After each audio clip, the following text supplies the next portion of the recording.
nous allons créer quelques classes à l'intérieur de nos différents éléments HTML. Nous allons aller tout à fait en haut. Et là, je vais créer mon attribut classe que je vais donner comme nom container. Ensuite, à l'intérieur de mes 5 autres divisions qui se trouvent dans notre division principale, nous allons créer des attributs classes qui vont avoir le même nom parce que tout simplement, nous allons utiliser les mêmes propriétés à l'intérieur. Donc, pour pouvoir sélectionner les 4 autres divs qui restent, je vais juste faire un contrôle, ensuite D jusqu'à la fin. Donc, je vais nommer cette classe sidebar icon container. Et nous allons également faire la même chose pour nos différentes images parce que tout simplement, je vais appliquer la même valeur concernant la hauteur. Donc, je vais faire contrôle, ensuite D jusqu'à la fin. Et là, le nom de mon attribut classe, je monte un peu, ce sera notre sidebar icon. Je vais aller tout simplement avec sidebar icon tout court. Donc ensuite, je vais juste faire un CTRL S pour enregistrer. Ensuite, nous allons faire la même chose pour notre balise paragraphe. Et nous allons créer l'attribut classe et le nommer sidebar icon-texte. Et nous allons enregistrer. Maintenant, nous allons tout simplement sélectionner nos différentes classes et appliquer du CSS pour retrouver notre sidebar. Donc, je vais d'abord aller avec ma classe qui s'appelle container. Là, nous allons apporter une petite modification. Au lieu que ce soit container tout court, je vais tout simplement mettre devant sidebar, ensuite tirer container. Donc, je vais tout simplement modifier à la place de container tout court. Je vais aller avec la classe sidebar container. Ensuite, nous allons faire la même chose pour les 3 autres classes qui vont rester. Donc, ce sera la classe sidebar icon container. Ensuite, je vais aller avec la classe sidebar icon. Et enfin, nous allons aller avec la classe sidebar icon text. Donc, c'est tout bon. Nous allons enregistrer notre fichier HTML. Et ensuite, nous allons commencer à appliquer du CSS. Donc, je retourne dans mon fichier CSS. Et là, la première des choses que j'aimerais faire, c'est tout simplement de donner une couleur d'arrière à notre sidebar container. Je vais aller avec la couleur light blue. Je vais enregistrer. Là, je vais tout simplement aller avec une largeur de 70 pixels. Je vais enregistrer. Et ensuite, nous allons transformer notre sidebar container en un flexbox en utilisant la propriété display à laquelle je vais assigner la valeur flex.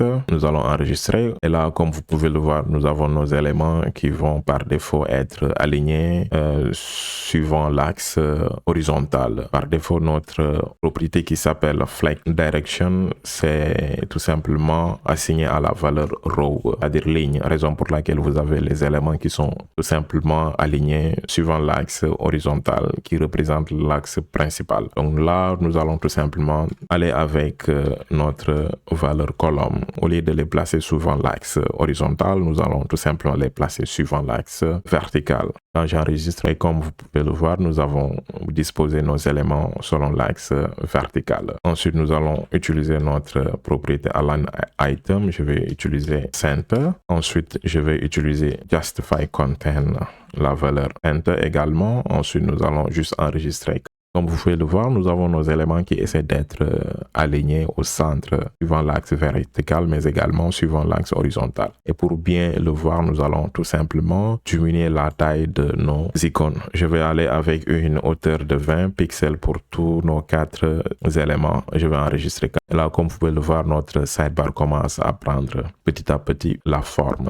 Et là, comme vous pouvez le voir, j'ai mes icônes, mais également mes textes qui ne sont pas alignés. Donc, je vais juste augmenter un tout petit peu la largeur, augmenter de nouveau encore une fois. Et là, ça nous permettra au moins de voir notre page HTML à côté de notre page CSS. Donc là, comme vous pouvez remarquer, nous avons notre division principale qui contient nos 5 autres divisions. Donc pour chaque sous-division, vous avez 2 éléments à l'intérieur. Donc nous allons également transformer cette division en un flexbox. Donc, raison pour laquelle j'ai parlé de sidebar icon container. Donc là, nous allons utiliser la propriété display que nous allons attribuer la valeur flex. Ensuite, nous allons également transformer notre flex direction en colonne. Ensuite, nous allons aligner les éléments au centre suivant l'axe vertical, mais également suivant l'axe horizontal en utilisant les 2 propriétés align item center, mais également la propriété qui s'appelle justify content center. Et je vais juste,